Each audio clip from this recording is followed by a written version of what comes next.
నేను మీకు క్విక్‌గా ఒకటి చూపిస్తానండి. అక్కడ కనిపించే బర్డ్ గూస్ అనమాట. అది యాక్చువల్లీ ఎగ్స్ లే చేసి దాని మీద ఇంక్యుబేట్ చేస్తుంది అది. దాని మీద కూర్చొని. సో, బేసికల్లీ ఇది గూస్ అంటే మనకి ఇండియాలో బాతుల్లాంటివి. ఇవి యూజువల్లీ వాటర్ బాడీస్ దగ్గరే ఉంటాయి. అండ్ వాటర్ బాడీస్ దగ్గరే ఎగ్స్ లే చేస్తాయనమాట. బట్ నాకు ఆశ్చర్యం ఏమనిపించిందంటే ఇది పబ్లిక్ ఏరియాని చూజ్ చేసుకుంది. ఇది యాక్చువల్లీ పార్కింగ్ లాట్ ఇది.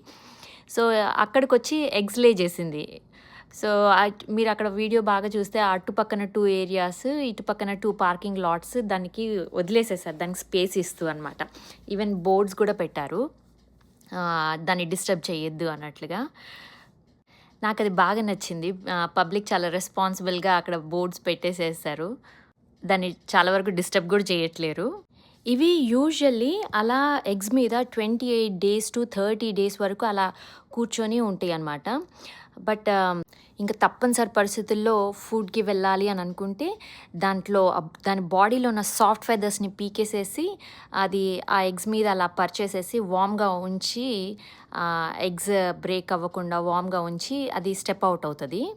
ఇవి ఈ టైంలో దగ్గరికెళ్ళినా గానీ చాలా అగ్రెసివ్‌గా ఉంటాయన్నమాట. అసలు అటాక్ గూడా చేస్తాయి అసలకి మనల్ని. ఆ పుట్టబోయే పిల్లల డ్యాడీ ఇక్కడే ఎక్కడో ఉండిండాలి.